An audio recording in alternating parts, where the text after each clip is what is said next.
Students, welcome to my channel. आज हम class 11th का nature and purpose of business का चैप्टर नंबर 1 का स्ट्रक्चर ऑफ बिजनेस पढ़ेंगे। टॉपिक,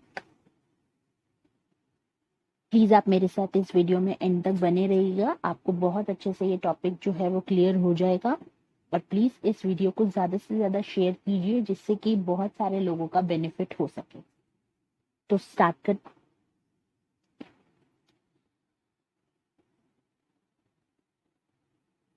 बिजनेस का एक स्ट्रक्चर होता है जो कि जिसमें बहुत सारी कैटेगरीज आती हैं, जिसमें बिजनेस जो है वो अपनी एक्टिविटी को करता है और अपने प्रॉफिट्स को कमाता है।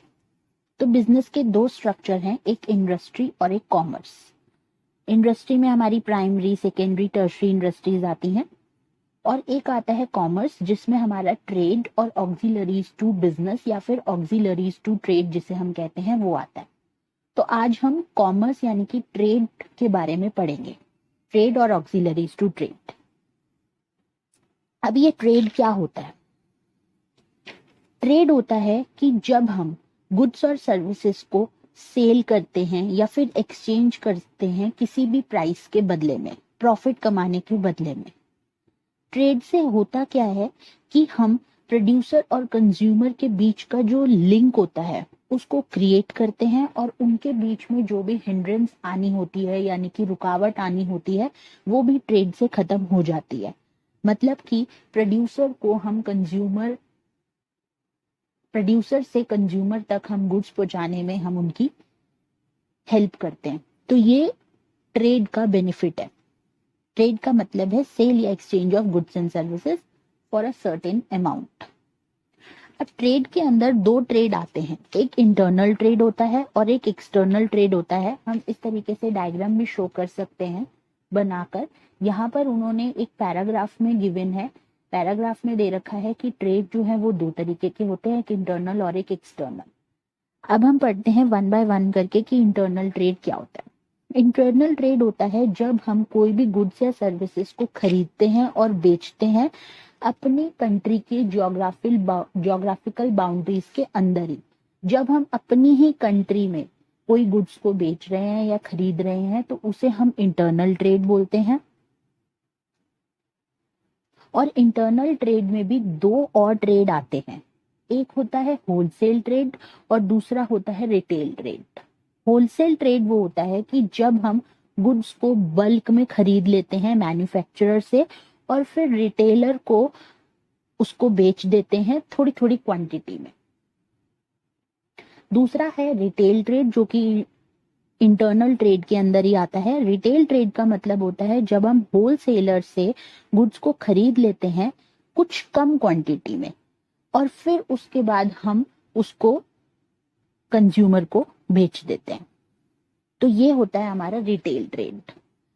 अब आता है हमारा एक्सटर्नल ट्रेड। एक्सटर्नल ट्रेड क्या होता है? एक्सटर्नल ट्रेड, इंटरनल मतलब विद इन द बाउंड्रीज और एक्सटर्नल मतलब आउटसाइड द बाउंड्रीज। जब हम कोई भी गुड्स एंड सर्विसेज को खरीदते हैं या बेचते हैं उस ऑर्गेनाइजेशन को, उस पर्सन को जो कि हमारी कंट्री से बाहर हो।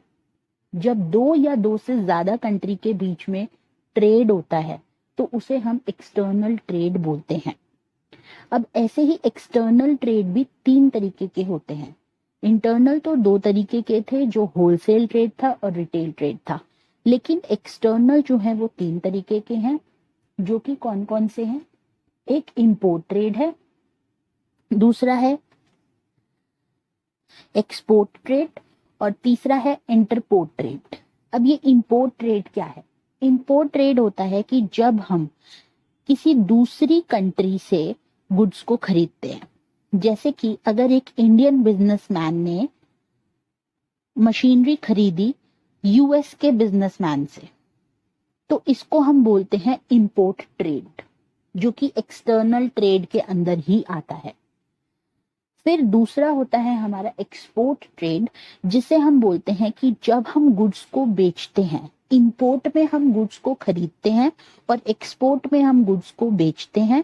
तो जब हम किसी भी गुड्स और सर्विसेज को दूसरी कंट्री को बेचते हैं तो तो उसे हम बोलते हैं एक्सपोर्ट ट्रेड। जैसे कि अगर एक इंडियन फर्म ने अपने कुछ प्रोडक्ट्स सिंगापुर की फर्म को बेचे तो इसको हम बोलेंगे कि ये एक्सपोर्ट ट्रेड है। अब आता है इंटरपोर्ट ट्रेड। ये 3 ट्रेड एक्सटर्नल ट्रेड के अंदर ही आते हैं। इंटरपोर्ट ट्रेड होता है कि जब हम एक कंट्री से कुछ गुड्स को खरीदते हैं और उस गुड्स को दूसरी कंट्री में बेच देते हैं। जैसे कि एक इंडियन फर्म ने कुछ गुड्स जो है वो इंग्लैंड से खरीदे, इंग्लैंड की फर्म से खरीदे और फिर उसके बाद उसको नेपाल की फर्म को बेच दिए, तो इसे हम बोलते हैं इंटरपोर्ट ट्रेड। नेक्स्ट आपका आता है, ये तो था ट्रेड जिसमें हमारी 2 चीजें आती थी, इंटरनल और एक्सटर्नल ट्रेड, और उसके भी कुछ पार्ट्स थे जो कि मैंने आपको समझाए हैं। आप लोग इसको नोट डाउन कर सकते हैं और डायग्राम भी बना के शो कर सकते हैं। अब आता है auxiliaries to trade. Auxiliaries to trade का क्या मतलब होता है, जिसको हम ऑक्सिलरीज टू बिजनेस भी बोलते हैं या एड्स टू ट्रेड भी बोलते हैं। इसका मतलब होता है ऐसी एक्टिविटी, ऐसी हेल्प, ऐसा सपोर्ट जो कि बिजनेस को मिलता है। ये एक्टिविटीज ऑक्सिलरीज टू ट्रेड में ऐसी एक्टिविटीज आती हैं जो कि बिजनेस में जितनी भी हिंड्रेंसेस है यानी कि रुकावट है उसको रोकने के लिए, उनको हटाने के लिए ये ऑक्सिलरीज टू ट्रेड हमारे काम आती हैं। जितनी भी एक्टिविटीज है बिजनेस में, चाहे वो प्रोडक्शन है, distribution of goods and services है, इसमें जितनी भी रुकावट है उसको ऑक्सिलरीज टू ट्रेड जो है वो हटाता है। इसमें काफी चीजें आती हैं जैसे कि transport, banking, insurance, warehousing, advertising, इसको ये सब हमारा ऑक्सिलरीज टू ट्रेड ही कहलाता है। तो ये कुछ ऐसी एक्टिविटीज है, ऐसा कुछ हेल्प है, ऐसा कुछ सपोर्ट है जो कि बिजनेस को हेल्प करता है, बिजनेस में काम आता है। तो अब हम इसमें 1 बाय 1 करके पढ़ते हैं कि ये सब चीजें हमारे बिजनेस को क्या हेल्प करती हैं, किस हिंड्रेंस को रिमूव करने में हमारी मदद करती हैं। ये एक तरीके से कॉमर्स के फंक्शंस भी हैं। तो सबसे पहला है हमारा ट्रांसपोर्टेशन एंड कम्युनिकेशन। ट्रांसपोर्टेशन होता है कि एक ऐसी एक्टिविटी जिसमें हम गुड्स को कंज्यूमर तक पहुंचाते हैं। तो ये हमारा रिमूव करती है हिंड्रेंस ऑफ प्लेस। ये आपसे पूछा भी जा सकता है कि ऐसी कौन सी एक्टिविटी है, ऐसी कौन सी ऑक्सिलरीज टू ट्रेड है जो कि रिमूव करती है हिंड्रेंस ऑफ प्लेस। तो आपका आंसर होगा ट्रांसपोर्टेशन, जो कि प्लेस यूटिलिटी क्रिएट कर देती है। कैसे कि रॉ मटेरियल को उसके ओरिजिन तक पहुंचाना ट्रांसपोर्ट के थ्रू, दूसरा फिनिश गुड्स को फैक्ट्री से मार्केट तक पहुंचाना, ये भी ट्रांसपोर्टेशन के थ्रू ही होता है। अगर ट्रांसपोर्टेशन नहीं होगा तो क्या हमारे गुड्स सही जगह पे पहुंच पाएंगे, सही टाइम पे नहीं पहुंच पाएंगे। तो इसलिए ट्रांसपोर्टेशन जो है वो हमारी प्लेस यूटिलिटी को रिमूव कर देती है, प्लेस यूटिलिटी की हिंड्रेंस को रिमूव कर देती है। अब इसमें बहुत सारे ट्रांसपोर्ट फैसिलिटीज हो सकती हैं, like land, water, air transport, ये हम यूज कर सकते हैं इस पर्पस के लिए। 2 चीजों के लिए ट्रांसपोर्टेशन हमारी बहुत इंपॉर्टेंट होती है, लाइक रॉ मटेरियल को उसके ओरिजिन तक पहुंचा, उसके ओरिजिन से फैक्ट्रीज तक पहुंचाना, और फिनिश गुड्स को फैक्ट्री से मार्केट तक पहुंचाना। ट्रांसपोर्टेशन ही हमारी हेल्प करता है। नेक्स्ट है आपका बैंकिंग। बैंकिंग एंड फाइनेंस क्या करता है? बैंकिंग क्या है? देखिए, बैंकिंग जो है, बैंकिंग हमारे हिंड्रेंस, जो फाइनेंस की हिंड्रेंस होती है उसको रिमूव कर देता है। कैसे रिमूव करता है कि अगर हम कोई भी बिजनेस कर रहे हैं तो हम उसके लिए लोन लेते हैं। वो किससे लेते हैं? बैंक से लेते हैं। हमें क्रेडिट कार्ड फैसिलिटीज मिलती है, एटीएम कार्ड्स मिलते हैं, पेमेंट ऑफ इंश्योरेंस प्रीमियम, ये सब चीजें, कलेक्शन ऑफ चेक्स, ये सब फैसिलिटीज हमें कौन देता है? बैंक देता है। तो इससे हमारी जो फाइनेंस की हिंड्रेंस है, फाइनेंस की जो रुकावट है हमारे लेन देन में, हमारे पैसे को आने जाने में, ये सारी हिंड्रेंस जो है वो बैंक हमारी रिमूव कर देता है। तो ये भी पूछा जा सकता है कि हिंड्रेंस ऑफ फाइनेंस ऐसी कौन सी एक्टिविटी है जिसमें हिंड्रेंस ऑफ फाइनेंस जो है वो रिमूव हो जाता है? तो वो बैंकिंग एक्टिविटी है, बैंकिंग ऑक्सिलरीज टू ट्रेड है, जिसमें हमारे बिजनेस में फाइनेंस की हिंड्रेंस को रिमूव किया जा सकता है। कैसे? कि by way of loan, overdraft facility, like collection of cheques, payment of insurance premium, ATM cards facilities हमें जो एक बिजनेस को मिलती हैं, उन सबसे बैंकिंग जो है हमें हेल्प करता है। तो वही सेम केस फाइनेंस का भी हुआ। नेक्स्ट आपका आता है इंश्योरेंस। इंश्योरेंस क्या हेल्प करता है? देखो, इंश्योरेंस एक बिजनेस को रिस्क को हटाने में हेल्प करता है। हिंड्रेंस ऑफ रिस्क इंश्योरेंस का काम है हटाना। कैसे? कि अगर जैसे कि कोई भी बिजनेस में लॉस हो जाता है, कि उसके गुड्स में आग लग जाती है, कोई चोरी हो जाती है, कोई एक्सीडेंट हो जाता है बिजनेस का, तो गुड्स रास्ते में आ रहे होते हैं बट कुछ ऐसा एक्सीडेंट हो गया कि जिससे हम जो है गुड्स को सही जगह पे नहीं पहुंचा पाए और हमारा नुकसान भी हो गया, तो उस केस में इंश्योरेंस हमारी बहुत हेल्प करता है। तो बिजनेसमैन जो है वो क्या करते हैं, इंश्योरेंस पॉलिसी ले लेते हैं प्रीमियम को पे करके इंश्योरेंस कंपनी को। तो उससे जब हमारे गुड्स जो हैं वो किसी भी वजह से, किसी भी अचानक कोई भी तरीके से अगर डिस्ट्रॉय हो जाते हैं, तो उस केस में उनको सारा जो पैसा है गुड्स का वो इंश्योरेंस कंपनी उन्हें दे देती है। तो हिंड्रेंस ऑफ रिस्क जो है वो इंश्योरेंस कंपनी हमारा रिमूव कर देती है। नेक्स्ट है वेयर हाउसिंग। वेयर हाउसिंग क्या होता है? वेयर हाउसिंग वो होता है कि जहाँ पे हम अपने गुड्स को प्रिजर्व करके रखते हैं, जहाँ पे स्टोर करके रखते हैं उस समय के लिए कि जब तक वो कंज्यूमर तक ना पहुंचे। कई बार डिमांड इतनी ज्यादा हो जाती है कि हमें बल्क में गुड्स जो है वो खरीदने पड़ जाते हैं, और फिर हम उनको स्टोर करके कहाँ रखेंगे? वेयर हाउस में। वेयर हाउस ही ऐसी जगह होती है जहाँ पे हम उसको स्टोर करके रख सकते हैं। तो ये हिंड्रेंस किस चीज की रिमूव करती है? टाइम की। कि टाइम की कैसे रिमूव कर दिया? कि कई बार ऐसा होता है कि डिमांड, जैसे मैंने आपको भी बताया कि डिमांड इतनी ज्यादा हो जाती है बट हमारे पास अगर गुड्स अवेलेबल ना हो, उस वक्त कस्टमर की बहुत अच्छी खासी डिमांड आई है एक प्रोडक्ट की, बट हमारे पास वो इतना अवेलेबल नहीं है, तो हमें क्या, हम बार बार हम प्रोड्यूसर को फोन करेंगे, मैन्युफैक्चरर को फोन करेंगे कि हमें गुड्स चाहिए, मे बी शायद फिर वो लेट भी हो सकता है, टाइमली कंज्यूमर को गुड्स ना मिले तो वो हमारे से नहीं भी लेगा। लेकिन अगर यही हमारे पास वेयर हाउस की फैसिलिटी होगी जहाँ पे हमने अपने गुड्स को स्टोर करके रखा हुआ होगा, तो अगर हम पहले से ही गुड्स को बल्क में मंगवा के वहां पे स्टोर कर लेंगे, तो जैसे ही कंज्यूमर की डिमांड आएगी हम उसको वो प्रोडक्ट प्रोवाइड करवा सकते हैं। तो इसलिए वेयर हाउस जो है वो टाइम की हिंड्रेंस को रिमूव करता है। फिर आता है आपका एडवर्टाइजिंग। एडवर्टाइजिंग क्या हेल्प करता है बिजनेस को? बिजनेस को एडवर्टाइजिंग क्या हेल्प करता है? नॉलेज, हिंड्रेंस ऑफ नॉलेज जो है वो रिमूव करता है। कहने का मतलब ये है कि आप अगर कोई भी बिजनेस कर रहे हैं, तो आप कोई भी इंफॉर्मेशन अगर दे रहे हैं अपने प्रोडक्ट्स के बारे में कंज्यूमर को, तो दैट मीन्स आप अपने प्रोडक्ट के बारे में उसको जो इन्फॉर्मेशन दे रहे हैं वो एडवर्टीजमेंट के थ्रू ही दे रहे हैं। तो इससे वो सीखते हैं उसके फीचर्स के बारे में, उसके प्रोडक्ट के फीचर्स के बारे में। एडवर्टाइजिंग से ही तो कंज्यूमर को पता चलता है कि इसके यूजेस क्या है, इसका प्राइस क्या है। ये सब चीजें एडवर्टीजमेंट से ही एक बिजनेस जो है वो कंज्यूमर को बता पाता है। लाइक टेलीविजन के थ्रू, रेडियो के थ्रू, प्रेस के थ्रू, बहुत सारी, आजकल तो वैसे भी टेक्नोलॉजी इतनी हाई है तो यूट्यूब वगैरह पे एंड बहुत वेबसाइट्स बना बना के इन सब तरीके से एडवर्टीजमेंट होती है। तो एडवर्टाइजमेंट जो है वो हमारी नॉलेज ऑफ हिंड्रेंस को रिमूव करता है। तो ये थे हमारे ऑक्सिलरीज टू ट्रेड, जो कि हमें बहुत ज्यादा हेल्प करते हैं एक बिजनेस में, कि अगर हमें कोई भी कैसी भी तरीके की परेशानी आ जाती है तो हम उसको इन सब चीजों की हेल्प से रिमूव कर सकते हैं। अब कुछ ऑब्जेक्टिव्स होते हैं बिजनेस के जिसको हम पढ़ते हैं।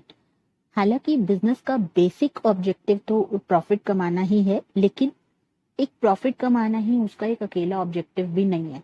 क्यों? क्योंकि बिजनेस जो है वो एक सोसाइटी का बहुत ही इंपॉर्टेंट पार्ट है, जिसको सोसाइटी का भी ख्याल रखना पड़ता है अपने ऑर्गेनाइजेशन को चलाने के लिए। तो इसमें खूब सारे ऑब्जेक्टिव्स हमें बताए गए हैं। हम इसको बाइफरगेट करके लिख सकते हैं कि दो तरीके के ऑब्जेक्टिव्स हैं, एक इकोनॉमिक और एक सोशल ऑब्जेक्टिव। इसमें हमें इकोनॉमिक और सोशल ही बताए गए हैं, लेकिन वैसे तो बिजनेस के और भी बहुत सारे ऑब्जेक्टिव्स होते हैं जो कि आप लोग 12th में जाके पढ़ेंगे, लेकिन 11th में अभी आपको सिर्फ इकोनॉमिक और सोशल ही बताए गए हैं। तो हम एक एक करके पढ़ते हैं और समझते हैं। इन्होंने तो पूरा एज इट इज पूरा पॉइंट्स के थ्रू बता दिया, इन्होंने अलग अलग करके नहीं बताया है कि इकोनॉमिक कौन से हैं, सोशल कौन से हैं, बट हम इनको कर सकते हैं। तो इकोनॉमिक ऑब्जेक्टिव, जैसा कि हम सब जानते हैं कि इकोनॉमिक ऑब्जेक्टिव वो ऑब्जेक्टिव होते हैं जो कि पैसे से रिलेटेड होते हैं, यानी कि जिसमें हमारा, हमने फर्स्ट क्लास में भी पढ़ा था कि इकोनॉमिक एक्टिविटी वो एक्टिविटी होती है कि जिसको हम करने के बदले में कुछ हमारा मोटिव है कुछ अर्न करने का। तो ऐसे ही इकोनॉमिक ऑब्जेक्टिव्स होते हैं जिसमें हम प्रॉफिट अर्न करने का हमारा मेन मोटिव होता है। तो सबसे पहला उन्होंने दिया है हमारा मार्केट स्टैंडिंग। मार्केट स्टैंडिंग क्या होता है? मार्केट स्टैंडिंग वो है कि आप, एक एंटरप्राइज, एक बिजनेस ऑर्गेनाइजेशन कहाँ पर स्टैंड कर रहा है, वो अपने कस्टमर को पूरी तरीके से प्रोडक्ट्स सही ढंग से प्रोवाइड कर रहा है या नहीं कर रहा है, या फिर वो उनको पूरी तरीके से सेटिस्फाई कर पा रहा है या नहीं कर पा रहा है। तो एक बिजनेस एंटरप्राइज का पूरे तरीके से ये एम होना चाहिए कि वो अपने कॉम्पिटिटर्स को compete करे, कॉम्पिटिटर्स से, और अपने कस्टमर को ज्यादा से ज्यादा सेटिस्फाई कर पाए। तो ये आता है मार्केट स्टैंडिंग, जो कि एक इकोनॉमिक ऑब्जेक्टिव हो सकता है। दूसरा है आपका इनोवेशन। इनोवेशन जो है वो भी एक इकोनॉमिक ऑब्जेक्टिव ही है। इनोवेशन का मतलब होता है कि जब हम किसी भी प्रोडक्ट या प्रोसेस में या फिर डिस्ट्रीब्यूशन ऑफ गुड्स में कुछ इंप्रूवमेंट ले आए, कुछ चेंज ले आए। जैसा कि एक बहुत अच्छा चेंज आज के समय में हम देख रहे हैं कि अब जो है वो हम ऑनलाइन शॉपिंग करने लगे हैं। हम लोगों को गुड्स जो हैं खरीदने नहीं जाने पड़ते, हम घर बैठे ही गुड्स को ऑर्डर करते हैं और हमारे घर बैठे ही गुड्स हमारे घर पर आ जाते हैं। तो ये सबसे बड़ा इनोवेशन है, ये सबसे बड़ा चेंज है। तो इनोवेशन 3 तरीके से हो सकता है। सबसे पहला है कि जब हम एक न्यू प्रोडक्ट को इंट्रोड्यूस करें, ये भी इनोवेशन में आता है। जैसे कि आप पहले के समय में देखिए कि पहले के समय में एंड्रॉइड फोन्स नहीं होते थे, लेकिन आज के समय में एंड्रॉइड फोन्स आ गए हैं। तो ये भी एक इंट्रोडक्शन है न्यू प्रोडक्ट का। माइक्रोवेव, एसीज, ये सब पहले नहीं हुआ करते थे। तो ये एक इनोवेशन है। दूसरा भी इनोवेशन में क्या आ सकता है कि introducing the new process. New process भी इंट्रोड्यूस करना, ये हमारा इनोवेशन कहलाता है। फॉर एग्जाम्पल कि जैसे हम लोगों को पहले टाइपराइटर यूज करना पड़ता था कुछ टाइप करने के लिए, बट आज हमारे पास कंप्यूटर्स हैं, हम कंप्यूटर में इजीली टाइप कर सकते हैं। तो ये इंट्रोडक्शन है एक न्यू प्रोसेस का। और तीसरा आता है जो मैंने आपको भी बताया कि न्यू मेथड ऑफ डिस्ट्रीब्यूशन, जब हम इंट्रोड्यूस कर देते हैं, लाइक ई कॉमर्स। हम घर बैठे ही गुड्स को आराम से इजीली मंगवा सकते हैं, हमें कहीं खरीदने नहीं जाना पड़ता। तो ये जो ऑनलाइन शॉपिंग वगैरह है, ये न्यू मेथड है डिस्ट्रीब्यूशन का। तो ये एक तरीके से इनोवेशन है जो हम अपने प्रोडक्ट्स में, प्रोसेसेस में, डिस्ट्रीब्यूशन में चेंजेस ला रहे हैं। तो वो इनोवेशन है, ये भी एक इकोनॉमिक ऑब्जेक्टिव है। नेक्स्ट है आपका प्रोडक्टिविटी। प्रोडक्टिविटी कैसे हेल्प करती है? देखिए कि प्रोडक्टिविटी से ही हमें जितना अच्छा हमारा प्रोडक्शन होगा, वो एक्चुअली में हमें ये बताएगा कि हमारी एफिशिएंसी कितनी है। एफिशिएंसी क्या होता है कि जब हम कम कॉस्ट में अच्छे से काम करते हैं।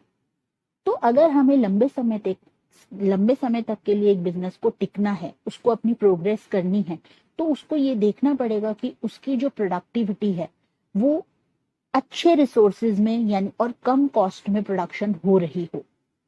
अगर आप वेस्टेज ज्यादा करेंगे या कॉस्ट ज्यादा लगाएंगे बट उसके बदले में आपको प्रॉफिट उतना नहीं होगा, तो उस केस में प्रोडक्टिविटी कोई मैटर नहीं करेगी, कोई एफिशिएंसी मैटर नहीं करेगी, कोई प्रॉफिट आपको खास अर्न नहीं होगा।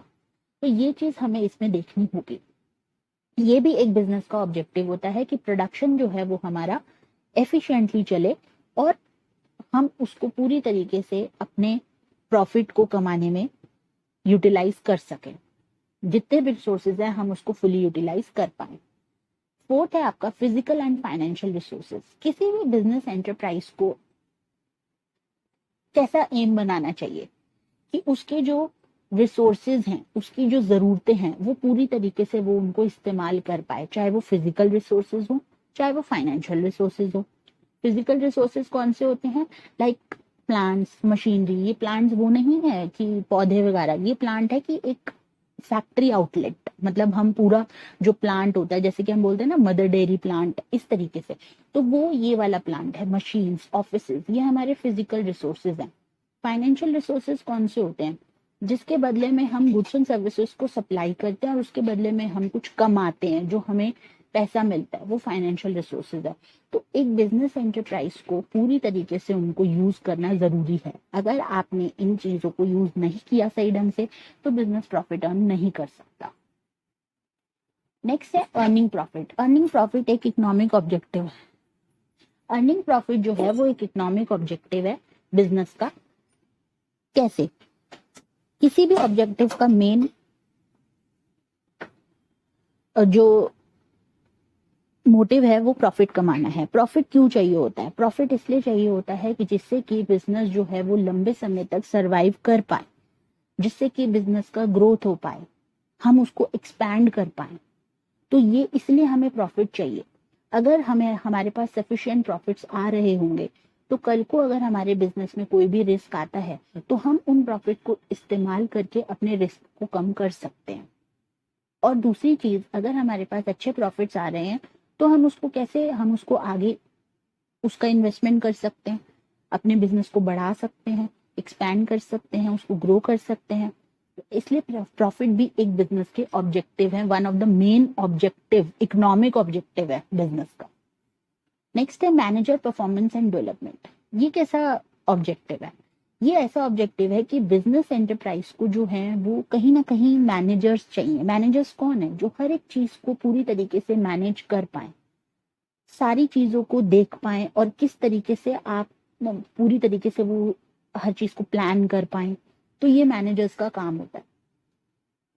तो हर एक बिजनेस एंटरप्राइज को मैनेजर्स चाहिए होते हैं।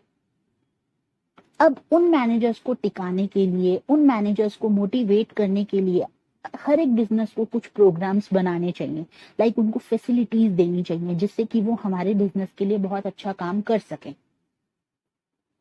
तो मैनेजर की परफॉर्मेंस और उनकी डेवलपमेंट बहुत ज्यादा इंपॉर्टेंट रोल प्ले करती है। एक ऑर्गेनाइजेशन के लिए एक ऑब्जेक्टिव बन जाना चाहिए कि मैनेजर की परफॉर्मेंस को हम किस तरीके से इम्प्रूव करें, उनका डेवलपमेंट कैसे करा जाए, ये बिजनेस को सोचना चाहिए। इसके लिए पूरी तरीके से उसको काम करना चाहिए। ये भी एक ऑब्जेक्टिव है। नेक्स्ट है वर्कर परफॉर्मेंस एंड एटीट्यूड। देखो, वर्कर की परफॉर्मेंस, जो भी वर्कर्स हमारी फैक्ट्री में या हमारे ऑर्गेनाइजेशन में जो लोग काम कर रहे हैं, उनका एटीट्यूड बहुत ज्यादा डिपेंड करता है कि हमारे काम में कितनी एफिशिएंसी आएगी, कितनी इफेक्टिवनेस आएगी। जैसे कि हमारा एक प्रॉफिट भी जो है वो डिपेंड करता है हमारे एम्प्लॉयज पे ही। अल्टीमेटली हम अपने एम्प्लॉयज जो हमारे ऑर्गेनाइजेशन में काम कर रहे हैं उन्हीं के थ्रू तो हम प्रॉफिट कमा रहे हैं।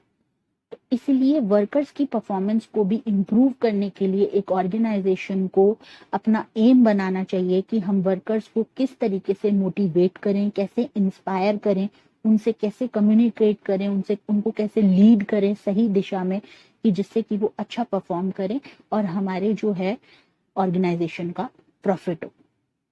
एक पॉजिटिव एटीट्यूड हम वर्कर्स के उसमें देखें।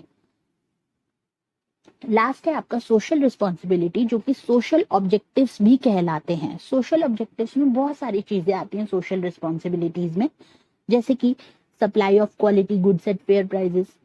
एक बिजनेस को हमेशा क्वालिटी गुड्स और प्रोडक्ट्स ही हमेशा प्रोवाइड करने चाहिए रीजनेबल प्राइसेस पे। क्वालिटी से क्या मतलब है? क्वालिटी से मतलब है ड्यूरेबिलिटी उसकी प्रोडक्ट की, उसकी सेफ्टी, उसकी प्योरिटी।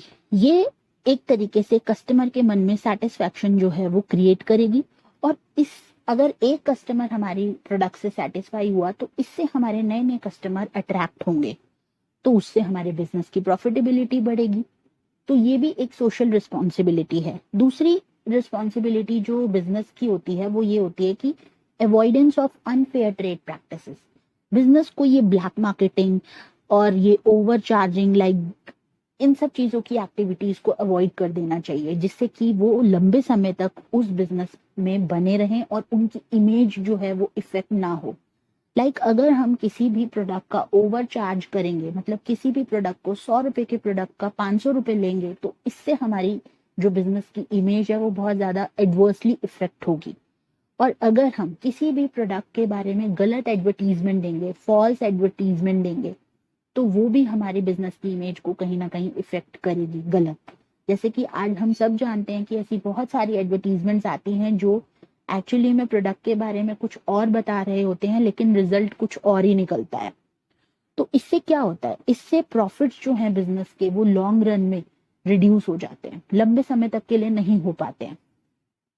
और भी बहुत सारी सोशल ऑब्जेक्टिव्स हैं, लाइक एम्प्लॉय का वेलफेयर करना भी सोशल ऑब्जेक्टिव में ही आता है। सोशल रिस्पॉन्सिबिलिटी है बिजनेस की, कि बिजनेस को अपने एम्प्लॉय को इस तरीके से रखना चाहिए, उनको गुड वर्किंग कंडीशंस देनी चाहिए, उनको सैलरीज अच्छी देनी चाहिए, उनको मेडिकल फैसिलिटीज देनी चाहिए।